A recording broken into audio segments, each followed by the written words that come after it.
शांति। प्रजापिता ब्रह्मा कुमारी ईश्वरीय विश्वविद्यालय में आज हम पहुँचे हैं केरल। जी हाँ, केरला का एक ऐसा स्थान जहाँ पर हरियाली है, जहाँ पर सालों भर बारिश होती है। यहाँ की जो क्लाइमेट है सामान्य, न ज़्यादा ठंडा है न ज़्यादा गर्म। बाबा का संदेश देने के लिए यहाँ के जो निमित्त हैं हमारी, आज उनसे मिलते हैं। उनका नाम है दीदी पंकजा। जी हाँ, काफ़ी लंबे अरसे से आप करीब 35 से 36 साल हो गए ब्रह्मा कुमारीज में आप यहाँ के निमित्त हैं, सब जोन इंचार्ज हैं। ऐसे दिव्य आत्मा का हम आज ज्ञान मंथन स्टूडियो की तरफ से हम स्वागत करते हैं हमारी पंकजा दीदी को। ओम शांति। सर्वप्रथम ये बताएं, आपका जन्म कहाँ हुआ था? मैं तमिलनाडु के कोयम्बतूर डिस्ट्रिक्ट में जन्म लिया। ऐसे तो मैं मातृभाषा मेरी मलयालम है, मैं मलयाली हूँ, लेकिन जन्म तमिलनाडु में हुआ।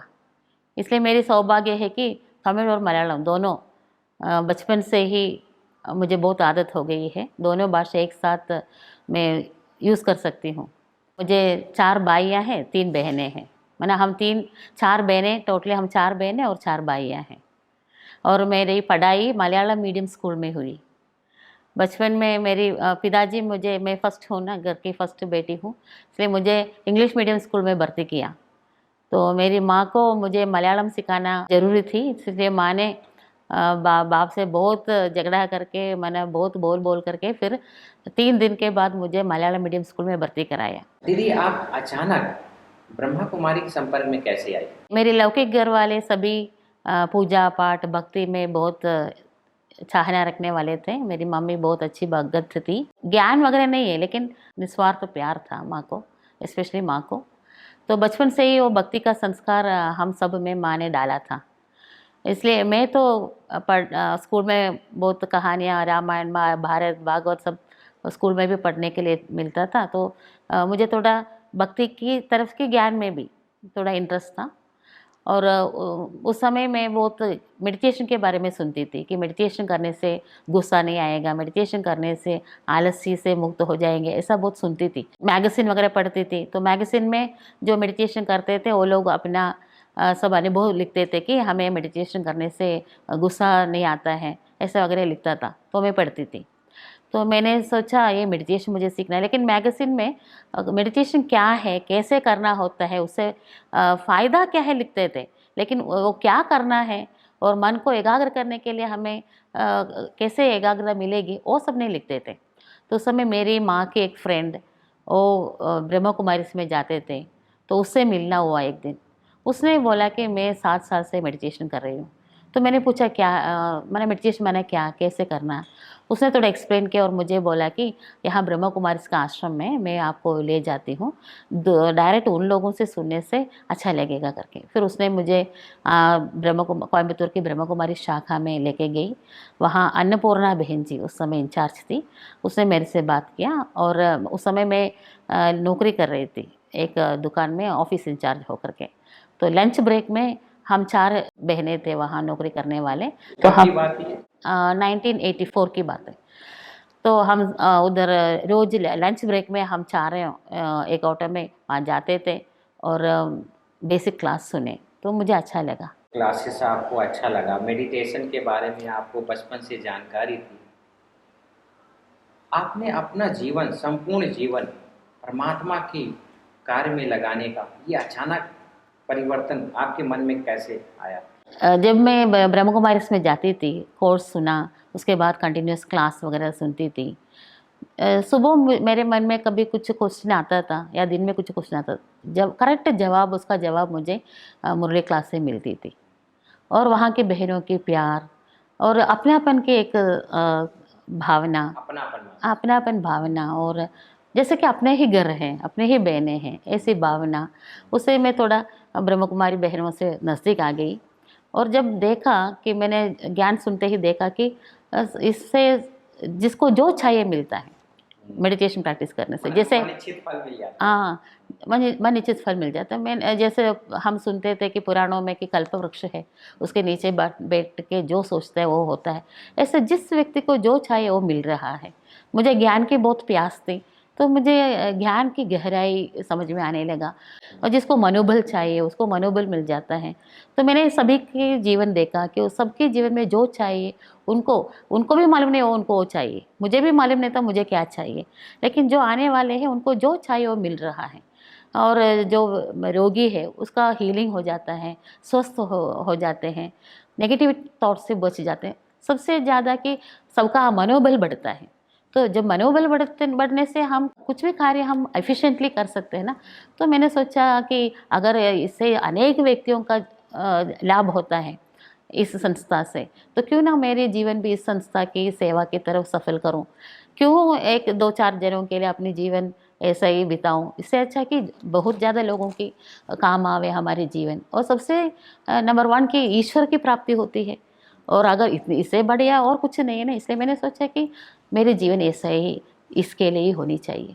दीदी, जिस प्रकार से आपकी आयु भी मैं समझता हूँ लगभग एक यूथ एज होगा, हाँ और ऐसे यूथ एज में आपने इतना बड़ा निर्णय अपने माता पिता से परमिशन लेकर या अपनी स्व इच्छा से आपने यह निर्णय लिया? माँ बाप तो जरूर समझेंगे कि लौकिक जीवन ही अच्छा है, उससे हमारी बेटी सेफ होगी। इसलिए जब मैंने ऐसा निर्णय लिया और मेरे पिताजी को पहले बताया, पिताजी थोड़ा ब्रॉड माइंड वाला है। उसने सोचा कि ये दुनिया को जानती है, नौकरी पर जाती है और अपने पाँव पर खड़ी है, तो ये अगर सोच समझ करके डिसीजन लिया तो मुझे सहमत होना चाहिए। लेकिन माँ ऐसा नहीं थी। माँ बोलती थी कि इसको क्या मालूम, इसको कुछ मालूम नहीं है, हमें मालूम है जीवन क्या है, दुनिया क्या है। इसलिए मेरी माँ ने बोला कि ओके, ये अच्छी बात है, ब्रह्म कुमारी अच्छे हैं, संस्था अच्छा है, ज्ञान अच्छा है, मेडिटेशन अच्छा है, वो तो जाने के बाद तुम्हारे में भी अच्छे सुधार आए हैं। तुम थोड़ा मना ऐसे ही मैं बहुत पावरफुल थी, मना मेंटली करेजियस थी। फिर वहाँ आने के बाद थोड़ा और अच्छा हो गया, जल्दी उठना वो सब पहले मेरे में नहीं थी। तो जल्दी जागना, जल्दी ऐसा अच्छा परिवर्तन आया है। तो हाँ देखते थे। लेकिन माँ ने बोला ये सब अच्छा है, शादी करके भी ये सब कर सकते हैं। मेरी माँ की फ्रेंड भी शादी करके उधर जाने वाली थी, तो तुम शादी कर लो, उसके बाद तुम जो तुम्हारी इच्छा है वैसा कर लो करके। मैंने बोला आप ही जो माँ है, आप ही परमिशन नहीं दे रहे, फिर शादी करके वो दो लोग परमिशन देगा करके क्या मालूम। इसलिए शुभ से शीघ्र, अच्छा कार्य तो शीघ्र आरंभ होना चाहिए। इसलिए मैं थोड़ी जिद रही, लेकिन माँ ने परमिशन नहीं दिया। फिर मैं घर में बोले बिना ट्रेन में पहली बार देख रही हूँ ट्रेन क्या है, पहली बार अकेले यात्रा कर रही हूँ। तो इसलिए मैंने अपने आप ट्रेन में बैठ करके चेन्नई पहुँच गई। मैंने लोकल ब्रांच में अन्नपूर्णा बेन जी से पूछा था, तो अन्नपूर्णा बेन जी बोला नहीं यहाँ नहीं रख सकते, तुम चेन्नई चाहिए तो जाओ करके। तो फिर चेन्नई बेन जी से मैंने, मेरी माँ की बहन फ्रेंड उसने बात किया चेन्नई में और आने के लिए बोला। तो मैं चेन्नई पहुँची और उसी बेन जी बोला कि तुम एक टेलीग्राम करो, बिना बोले आइए करके बोला। तो टेलीग्राम देने के लिए बोला, मैं टेलीग्राम दिया घर के लिए। फिर ऐसे मेरी समर्पण जीवन शुरू हो गया। तो आपके मम्मी पापा आपके वो लेटर पाकर आपको छुट्टी दे दिया? छुट्टी नहीं दिया, तो मम्मी ने पापा ने छुट्टी नहीं दिया। मैं अपने आप डिसीजन लिया और मैं ट्रेन में चढ़ करके चेन्नई आ गई। उसके बाद पिताजी 10 दिन के बाद पिताजी आए थे, तो बोला कि घर किसी को अड़ोस पड़ोस वाले किसी को हमने नहीं बताया कि तुम नहीं है करके, किसी को मालूम नहीं है, कोई शर्म की बात नहीं है, तुम वापस आ जाओ। ऐसा पापा ने आकर के बोला। आपको लेने के लिए आया? हाँ लेने के लिए आया। तो मैंने बोला नहीं ये मेरी जीवन है, ये मेरी फाइनल डिसीजन है करके। फिर बहन जी से बात किया तो बहन जी ने बोला एक साड़ी भी हम 10,000 की एक साड़ी भी हम आयन करने के लिए करने वाले आदमी को देते हैं, विश्वास करके, उसके ऊपर विश्वास करके। एक चेन 1 लाख का होगा, वो रिपेयर करने के लिए सुनार को हम देते हैं, तो विश्वास करके। तो ये आप है ना भगवान के अपनी बेटी भगवान की जीवन चुनी है, भगवान के पास आई है, आप ईश्वर के ऊपर विश्वास करके इसको छोड़ के जाइए, उसकी फ्यूचर ब्राइट उज्जवल होगा जरूर, ऐसा बोला। ये रोजी दीदी ने पिताजी को पापा को बताया, हाँ वो संतुष्ट होके गए थे। हाँ।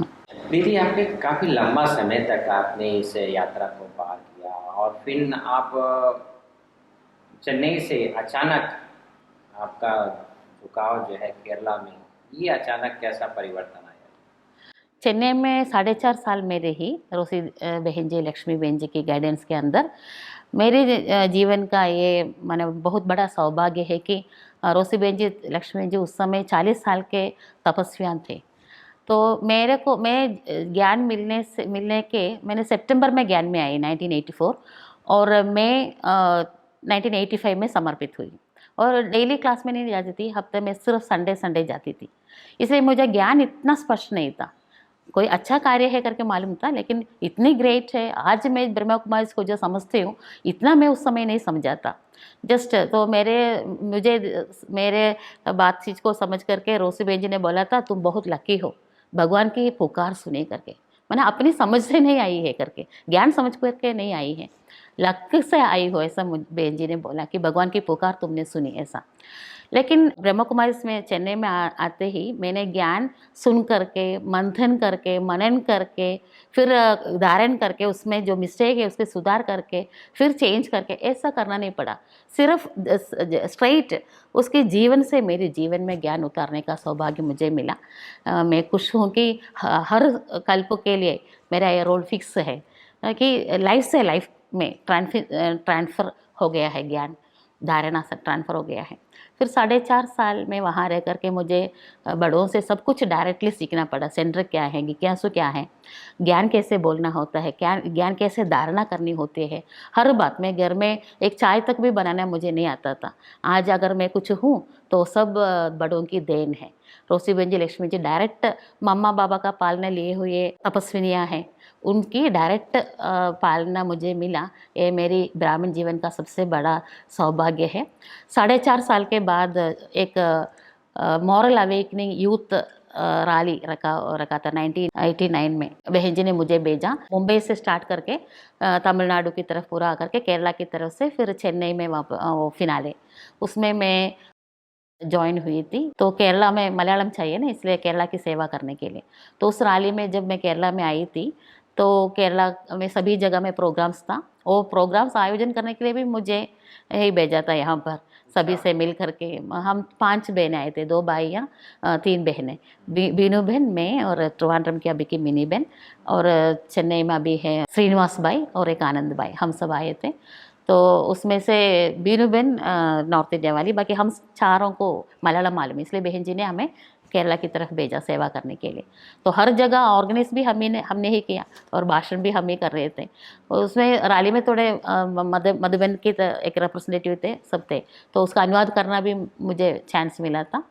तो हमने उस रैली में आलपुरा डिस्ट्रिक्ट में एक कॉलेज में NSS नेशनल सर्विस स्कीम उनके स्टूडेंट्स के लिए स्पीच रखा था। तो उसके ऑर्गेनाइजर्स हमसे पूछा कि ये क्या है, हमारे 10 डेज़ का कैंप है, उसमें आप मेडिटेशन सिखाओगे क्या? हम पहली बार सुन रहे हैं ब्रह्मा कुमारी करके एक संस्था के बारे में, ऐसे ऐसे बोला। तो मैंने बोला चेन्नई का एड्रेस दे करके आप रोसी दीदी को लेटर लिख लीजिए। उस समय मैं कृष्णापल्ली में सेवा कर रही थी, चेन्नई से 1.5 ईयर हो गया था कृष्णापल्ली में। तो मैं चेन्नई में जब आई थी तो दीदी ने बोला कि तुमको अभी कृष्णापल्ली नहीं जाना है। मैंने बोला ठीक है, और कहा यहीं रहना। मैंने सोचा वहाँ ही रहना है, मुझे चेन्नई में रहना बहुत अच्छा लगता था क्योंकि बड़ों की पालना है। मैं घर में सबसे बड़ी थी, इसलिए यज्ञ में आते ही मैं सबसे छोटी। दीदी, अगर बड़ों की पालना में अगर हम पलते हैं निश्चिंत रहते। और किसी प्रकार का हमारा संकल्प नहीं चलता, हाँ हाँ ऑटोमेटिक ऑटो मोड में रहता है। हाँ। और लौकिक स्नेह और प्यार और अलौकिक प्यार में बहुत अंतर है। ये बहुत सुख देने वाला प्यार है, निस्संगता, माना न्यारा प्यारा प्यार है ना, उसका वैल्यू मैंने यज्ञ में आने के बाद समझा। क्यों लौकिक में मेरे माँ बाप को मुझसे प्राण था, इतना प्यार था, और टीचर्स को भी मैं सबसे प्यारे पेट थी, टीचर्स की पेट थी, क्लास में अच्छी पढ़ाई करने वाली थी, फ्रेंड्स को भी सबका प्यार मिलता था। फिर भी दिल के अंदर कहीं एक कोने में प्यार के लिए प्यास था। वो प्यास बाबा के पास आने के बाद बुझ गया। और रोसी बहन जी, लक्ष्मी जी का प्यार का और ईश्वरीय परिवार का प्यार डिफरेंट है, लौकिक प्यार से डिफरेंट है, वो मैंने महसूस किया। फिर बाबा का प्यार तो है ही। बोला कि मुझे उधर रहना अच्छा लगता था, इसलिए बहन जी से मैंने बोला अच्छा मुझे यहाँ रहना है। तो बहन जी ने बोला नहीं, तो मैंने बोला कि फिर कहाँ? तो बोला तुमको अभी आलपी जाना है। मैंने बोला ठीक है, वहाँ क्या करना जा कर के? बोला वहाँ ऐसा इनविटेशन आया है, वहाँ वो लोग तुमको कुछ भोजन करने के लिए किचन वगैरह अरेंज करके दिया है, वहाँ जा कर के 10 दिन रह कर के वहाँ 10 दिन उन लोगों को राजयोग का शिक्षा और मेडिटेशन कराना है। मैंने बोला ठीक है।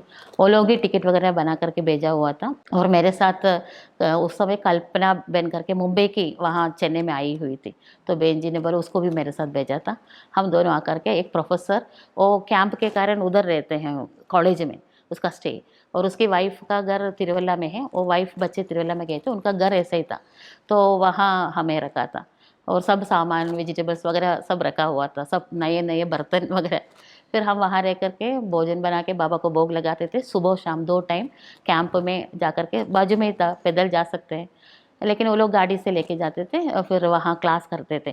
तो बाकी समय जो था तो वो लोग रेंट में रहते थे, तो मकान का मालिक ऑपोजिट उस उधर ही था। वो लोग हमसे पूछा आप कौन है, क्या है, कैसे है, ये ब्रह्म कुमारी क्या है वगैरह पूछा, तो मैंने उन लोगों को अच्छी तरह से समझाया, तो उनको बहुत अच्छा लगा। बाजू में एक बहुत बड़ा शिव का मंदिर है, तो बोला कि यहाँ मंदिर में बहुत भगत आते हैं, आप सुबह शाम 2 टाइम वहाँ भाषण कर सकते हैं। मैंने बोला ठीक है। तो लोग मंदिर में बोर्ड लगा के रखा कि ऐसा ब्रह्मा कुमारी इसका राजयोग मेडिटेशन के बारे में भाषण होगा, तो वहाँ 2 टाइम क्लास करते थे, तो 10 दिन का क्लास था, तो बहुत लोग यहाँ आए थे। पहले दिन ही 65 लोग थे, फिर लास्ट दिन तक 125 लोग तक आए थे रोज। तो थोड़ी देर मेडिटेशन भी कराती थी, भाषण भी करती थी, सबको अच्छा लगा। तो सभी ने बोला कि हाँ आप जा रहे हो तो हम हमारा क्या हाल होगा। ये कब की बात है? 1989। केरला में जो बीजारोपण सेवा का भी 89 में। उसके पहले केरला में सेवा था, ट्रिवांड्रम में एक सेंटर थी और कोचिन में एक सेंटर थी और पालकाड में एक पाठशाला, गीता पाठशाला एक फैमिली के पास था, इतना ही था, ज़्यादा स्टूडेंट्स नहीं थे। मधुबन में भी हर साल बाबा से मिलने के लिए 3-4 लोग ही आते थे केरला से, टोटल केरला से 3-4 लोग थे। हाँ उस समय फिर उधर भी थी, कैलिकट में भी एक सती माता जी करके थे, बाकी इतना ही सेंटर था, ज़्यादातर स्टूडेंट्स भी नहीं थे, किसको मालूम भी नहीं था ब्रह्म कुमारी मैंने सुना ही नहीं, ऐसा ऐसा था। आलपी में तो बिल्कुल सुना नहीं, और आलपी मार्क्सिज्म पार्टी मैंने वो ईश्वर के ऊपर विश्वास नहीं करते हैं, ईश्वर है ही नहीं, ऐसा निरीश्वरवादी है। उनका जन्म आलपी में हुआ था, ऐसी जगह है। और क्रिश्चियंस ज़्यादा है केरला में, नॉर्थ केरला में मुस्लिम्स ज़्यादा है, इधर क्रिश्चियंस ज़्यादा हैं, इसलिए स्पिरिचुअलिटी और ज्ञान यहाँ वालों को जैसा कि हराम है, ऐसा इतना अच्छा नहीं लगता था। लेकिन हमारा ज्ञान, बाबा का ज्ञान एक नवीन ज्ञान है, जैसा भक्ति मार्ग का ज्ञान जैसा अनुसरण नहीं है ना, ये तो ज्ञान है, गहरा ज्ञान है, तो ये सबको बहुत अच्छा लगा। सबका सूक्ष्म अर्थ, अभी दीपावली है, उसका सूक्ष्म अर्थ क्या है, वो तत्व का जो आचरण करते हैं उसका सूक्ष्म अर्थ क्या है, ऐसा ज्ञान की हर एक पॉइंट भक्ति की। बचपन से ही आप ज्ञान की हाँ गहराई में गई, हाँ, इसलिए इसलिए आप ज्ञान को आप स्पष्टीकरण यहाँ दे पाते। दे पा रहे पाया, तो सबको बहुत अच्छा लगा। तो वो लोग पूछा कि हमें इतना गहरा ज्ञान पहली बार सुन रहे हैं, ऐसे सोचने का हमें मालूम ही नहीं था पहले, ऐसे भी सोच सकते करके, तो हमें इसका और चाहिए, तो हमें क्या करना। मैंने बोला लेटर लिख लीजिए चेन्नई मैंने एड्रेस दिया, तो वो लोग चेन्नई को लेटर लिखा कि हम बहन के रहने के लिए सब अरेंज करेंगे, आप 2 बहनों को भेजिए करके।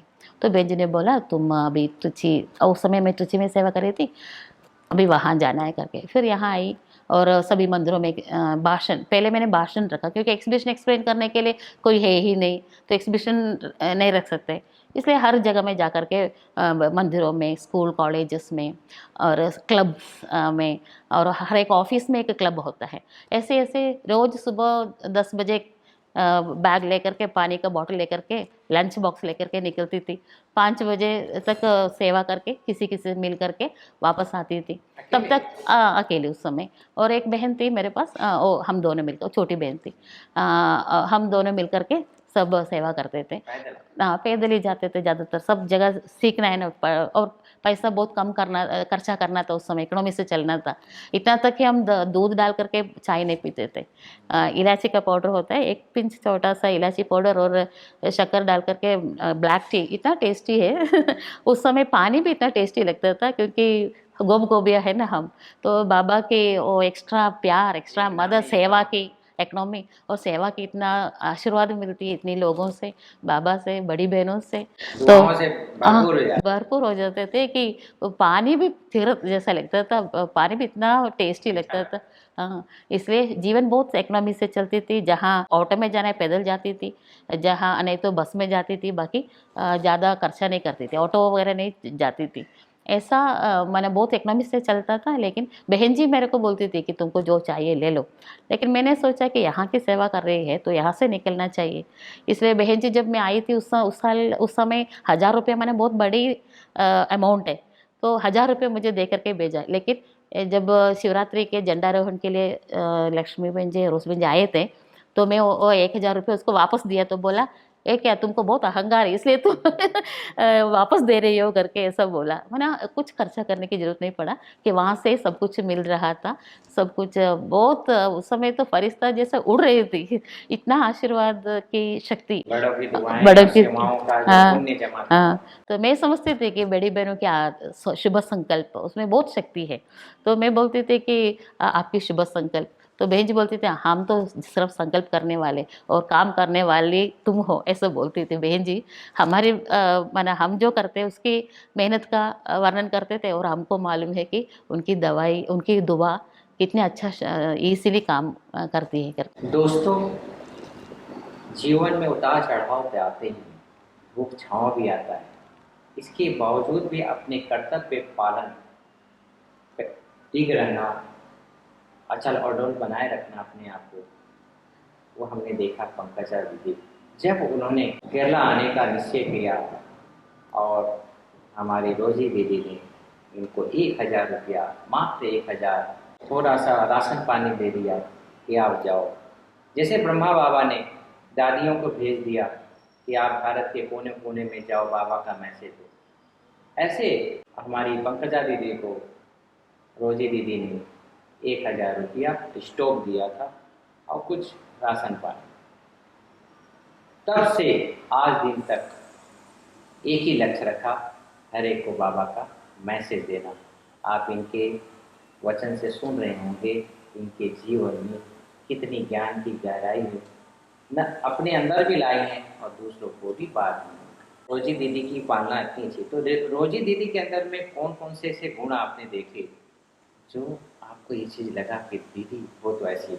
दीदी की नाम आपने आपके मुख से सुना ना, तभी मुझे एक एक रोम खड़े होते, इतना इतना सुख और इतना रेस्पेक्ट है मुझे रोसी दीदी के बारे में। ऐसे ही एक बार मैंने रोसी बहन जी को बोला, शुरू शुरू में पहले वाइट ड्रेस संभालना बहुत मुश्किल लगता था, तो मैंने बहन जी को बोला बहन जी बाबा ये वाइट ड्रेस क्यों दिया, बाबा सैफ्रॉन ड्रेस जैसे सन्यासियों को देते ऐसा देते तो थोड़ा संभालना थोड़ा सहज होता था, ये जल्दी मैला भी हो जाती है और उतरता भी नहीं है ऐसा। तो बहन जी ने बोला तुम अपनी ड्रेस को नहीं संभाल सकोगे तो अपने आप को कैसे संभालोगे मैंने ऐसे ऐसे हमें हमारी आंखें खोलती थी बहन जी ने। ऐसे ही एक बार मैंने बोला कि अमृतवेला जब हम अलेक्जेंडर में आ गए थे ना, बहन जी पूछती थी आज अमृतवेला किया, कभी पूछती थी, कोई कुछ प्रोग्राम होते थे तो एक दो दिन अगर मिस हो गया तो मैं बोलती थी आज नहीं हुआ, तो बीच बीच में मिस हो जाता है। तो बहन जी ने बोला जो बीच बीच में पति से मिलते हैं उसको कॉल गर्ल बोलते हैं पत्नी तो सदा मिलती है। तो ये तो बड़ा बड़ा जो दिल को लगेगा ऐसे वर्ड्स यूज़ करके हम समझते हैं छोटी सी गलती, एक दिन अमृतवेला नहीं किया, लेकिन वो इतना बड़ा गलती है वो बहन जी ने समझा करके ऐसे हमें रियलाइज करवाती थी। बहन जी ऐसा नहीं कि मैंने सब प्रकार की पालना देती थी, हमें बीच में ले जाती थी, मेरीना बीच में वहाँ योग कराती थी, पिकनिक में ले जाती थी, और कभी कुछ बड़ा प्रोग्राम हो गया तो पार्क में ले जा करके खेल कूद कराती थी। ऐसे ऐसे सब प्रकार की पालन, अच्छा कभी पिकनिक रख के अच्छा खाना पीना वगैरह खिलाती थी। लेकिन मैं हमेशा मेरी साथी बहनों को बोलती हूँ कि ऐसा बादाम मिश्री वगैरह इलायची वगैरह खिला के नहीं हमें आगे बढ़ाया, अच्छी तरह से जहाँ जहाँ हमें सीख देना है वहाँ सीख दिया है, ऐसा मैं बोलती थी बहनों को।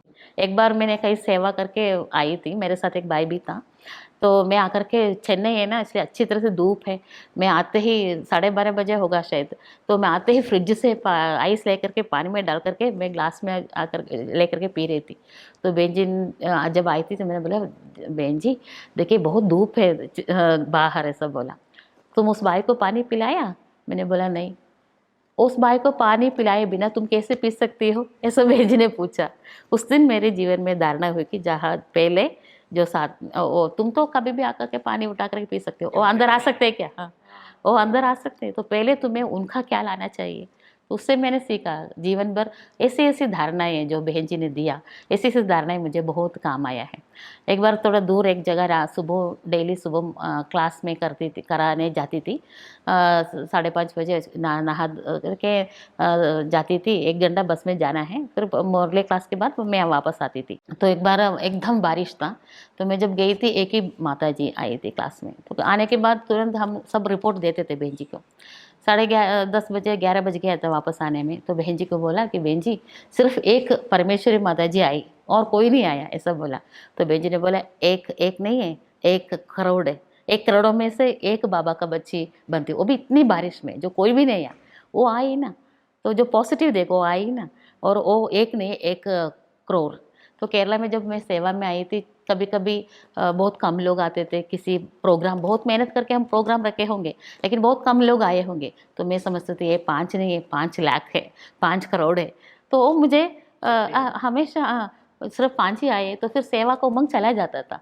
तो मुझे सेवा में कैसे भी रिजल्ट क्या भी हो, कैसे भी हो, लेकिन उमंग बना रखने में और बहन जी की पालना, बहन जी की शिक्षाएं मदद दी है। एक बार केरला में एक रैली था, तो मैं उसका ऑर्गेनाइज करने के लिए मुझे निमित्त बनाया रोसी बहन जी ने। तो और रैली का इनाग्रेशन त्रिवेंद्रम से होना था। तो बहन जी ने बोला त्रिवेंद्रम से कोई मिनिस्टर रैली का ऑपरेशन करना है। तो उस समय मार्क्सिज्म माना ईश्वर नहीं, ऐसा ईश्वर निषेधी लोग हैं, उनका गवर्नमेंट था। तो एक एक मिनिस्टर के सामने 4 बजे से वो लोग पब्लिक से मिलते हैं। तो उनके सामने बहुत बड़ा क्यू होता था। मैं खड़ी होकर के उनसे मिलती तो वो ना बोलता था, और दूसरे से मिलते थे तो वो ना बोलता था। तो हर एक, तो मैंने सोचा कि उतना दिन तक हमें बहुत जगह जाना था, प्रोग्राम अरेंज करना था। तो 3-4 दिन ही है अभी मेन वीआईपी को फिक्स करने के लिए। वो नाम मिलेंगे तभी इनविटेशन प्रिंट करेंगे, तभी सभी जगह दे सकेंगे, और रेडियो स्टेशन टीवी स्टेशन में वगैरह देना है उस समय। तो पहले नाम मिलना चाहिए। 5 बजे ये लोग सब चले जाएंगे। तो मैंने बाबा को बोला बाबा ये क्या है, कुछ कोई नहीं मान रहे। तो लास्ट में जो मिनिस्टर था उसने मान लिया, हाँ ओके मैं आऊँगा करके। तो मैंने बाबा को बोला बाबा मैं इतना थकी हुई हूँ, और इतना दिन टूर यात्रा करके थकी हुई हूँ, आप पहले उनके पास ले जाते थे तो मैं थोड़ी देर रेस्ट आराम करती थी। तो मुझे मन में लगा कि बाबा बोल रहे थे, बाबा ऐसा बोल रहे हैं कि तुम जब समर्पण हुई, तुम्हारे शरीर सही समर्पण हुई है, वो शरीर को कब रेस्ट देना है, कब उससे काम कराना है, मैं जानता हूँ।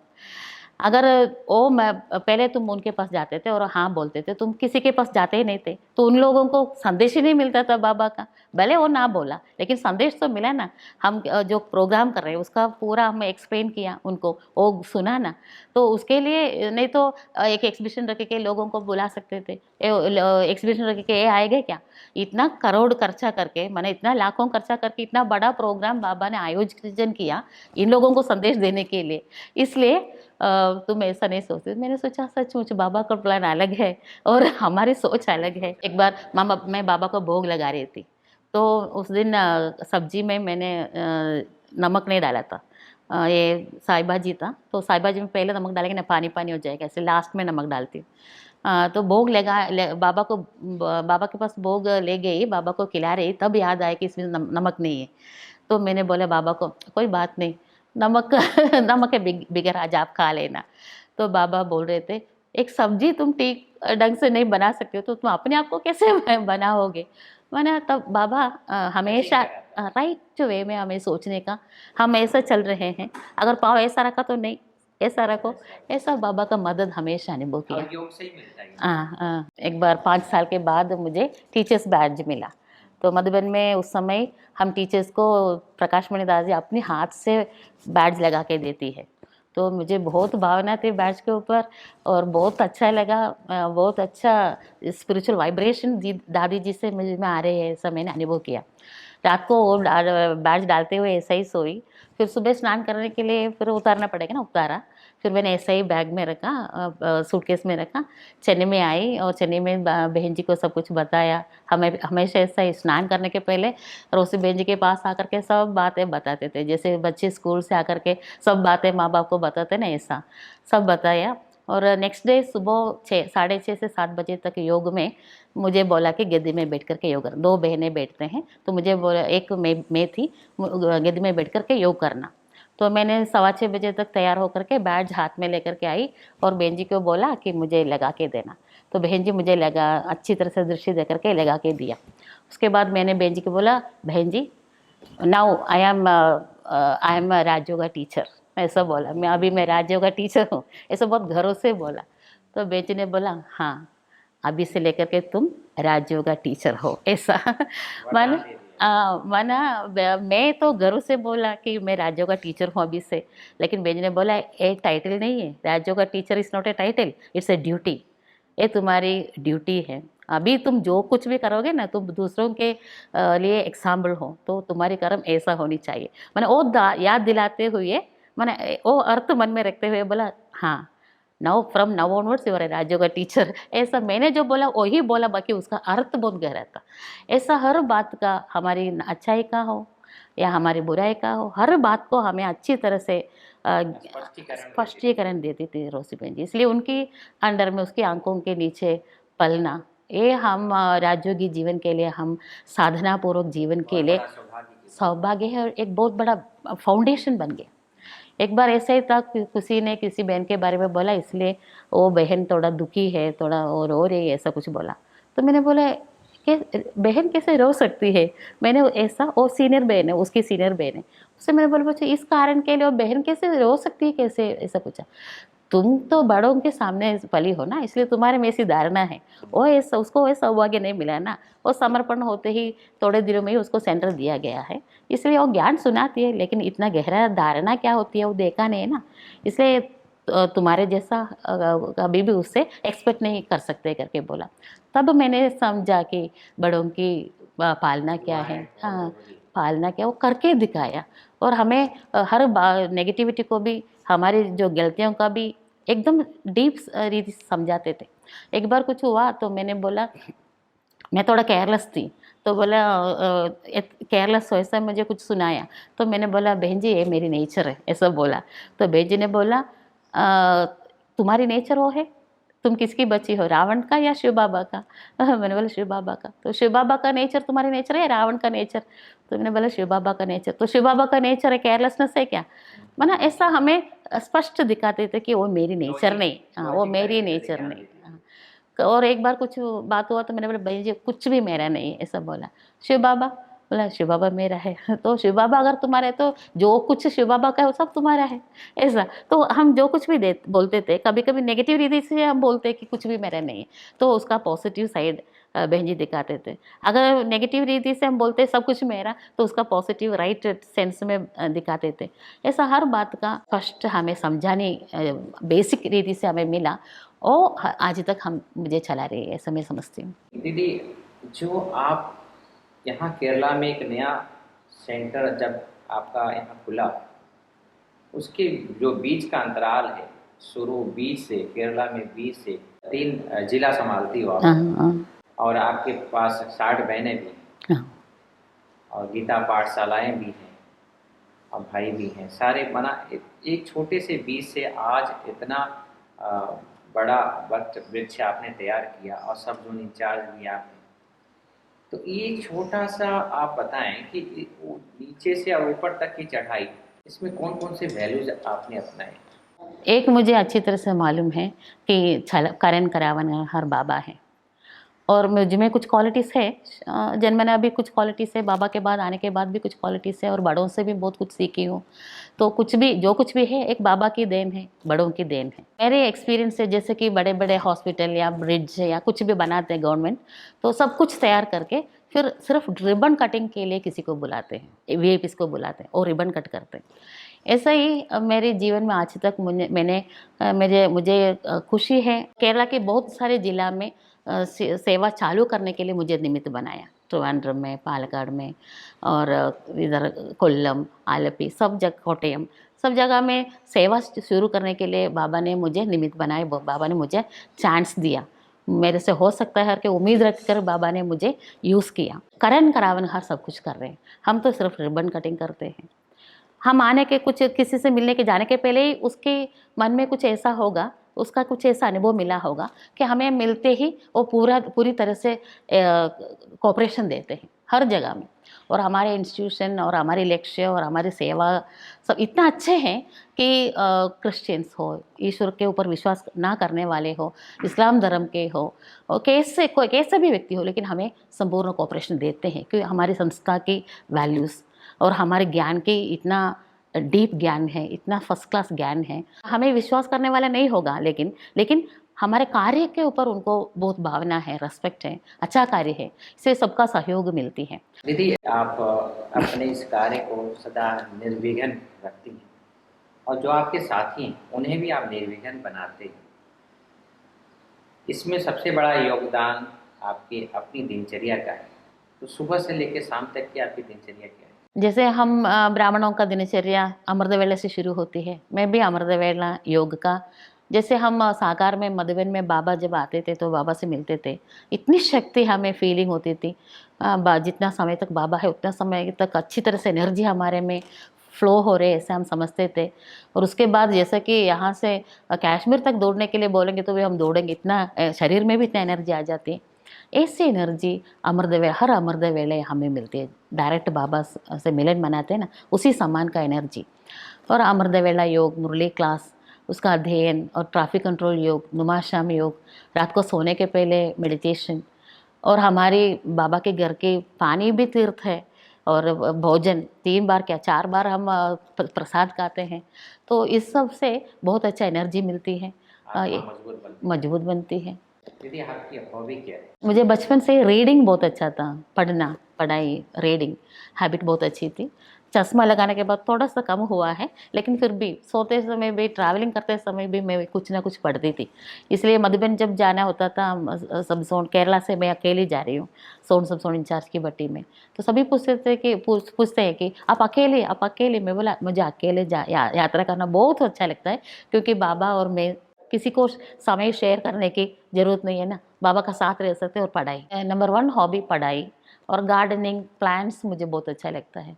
प्लांट्स के कितना भी थकी हुई हूँ, प्लांट्स के पास खड़े होते ही मैं फील करती हूँ कि मुझे एनर्जी मिल रही है, एकदम मैं उमंग उत्साह में आ जाती हूँ।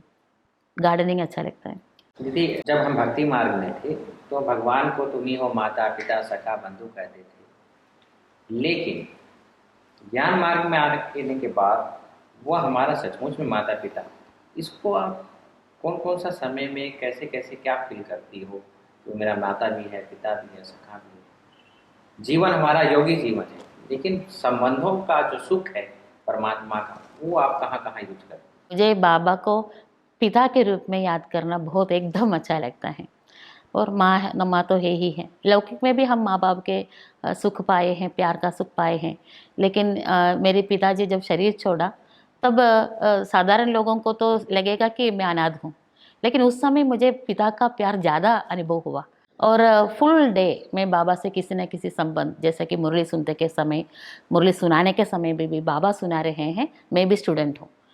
कई स्टूडेंट्स बड़ी आवाज़ से पढ़ते हैं, कई साइलेंटली पढ़ते हैं, ऐसा मैं थोड़ा आवाज़ से पढ़ती हूँ, बाकी मैं भी स्टूडेंट हूँ। तो बाबा मेरे टीचर हैं, हमेशा फुल टाइम बाबा मेरे साथ है। बाबा मेरे प्रियतम है और मेरी पति परमेश्वर हैं। सब प्यार का, सब संबंधों का सुख में फुल डे अनुभव करती हूँ।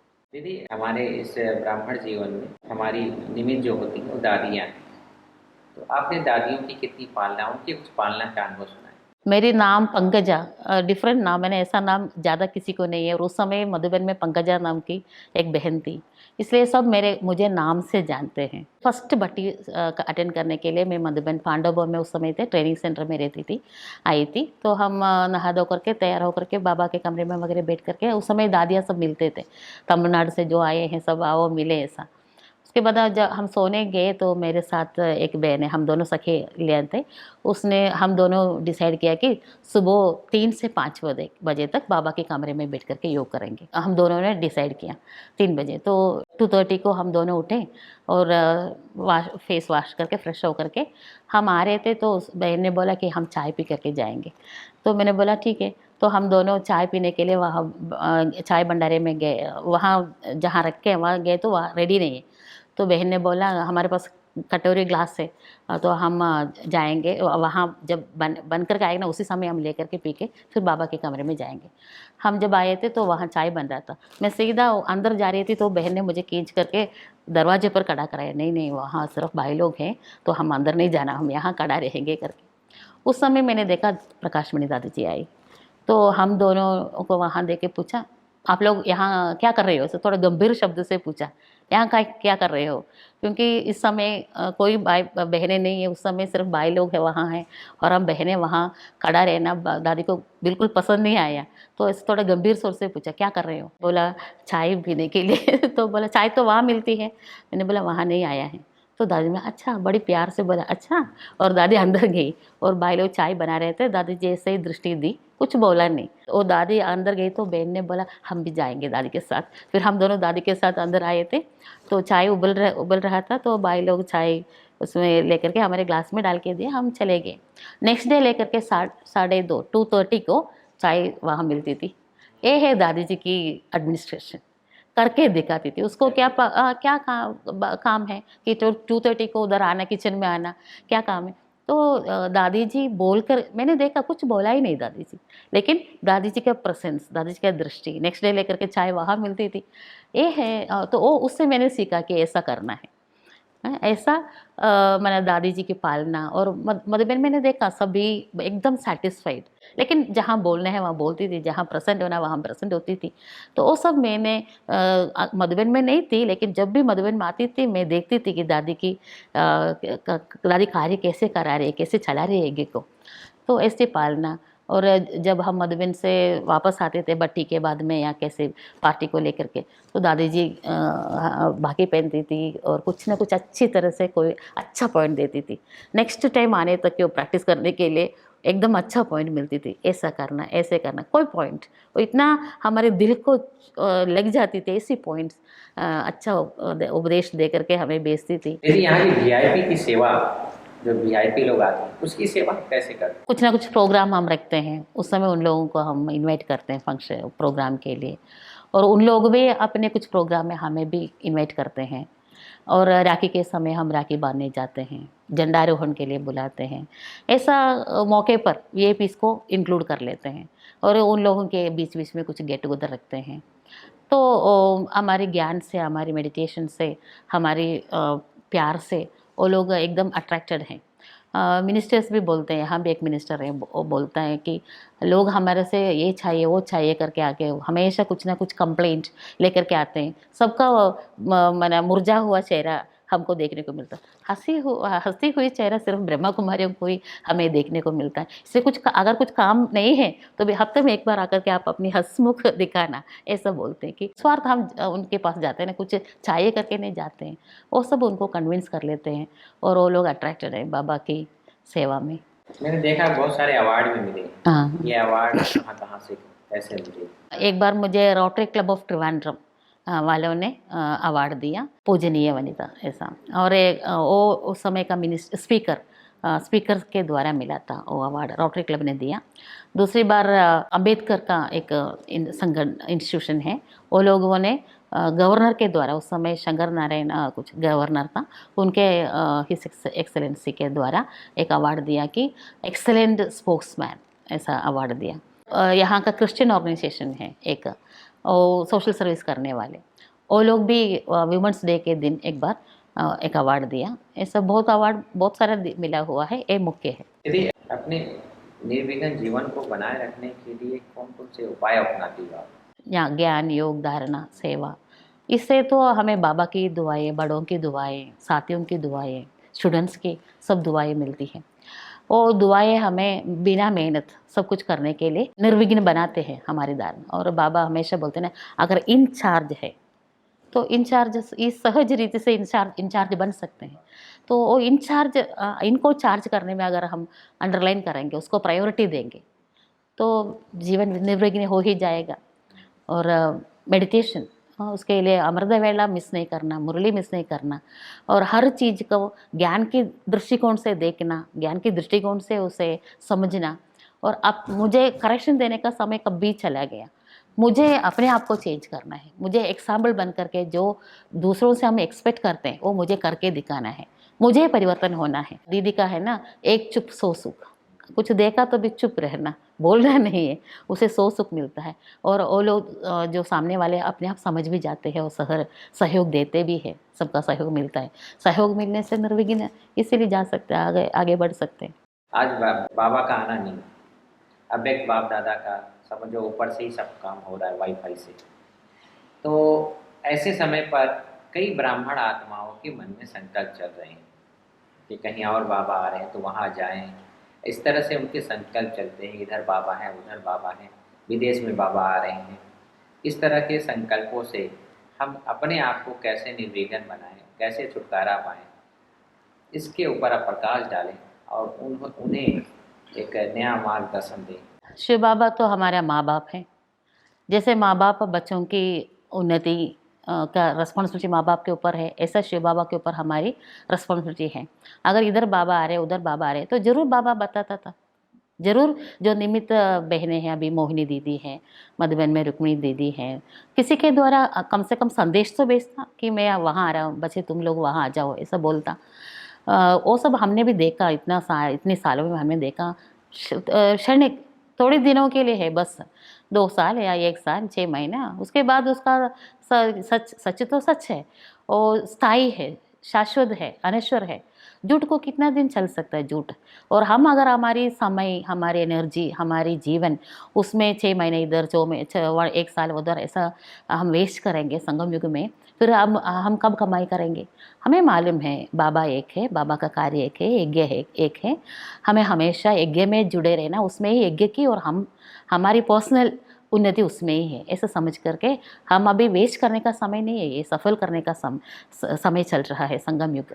इसलिए हमारे हर रिसोर्सेस को बाबा ने जो दिया वो राइट जगह में इन्वेस्ट करना है, राइट रीति से उसे उपयोग करना है। आज की युवा पीढ़ी को क्या संदेश देना चाहिए?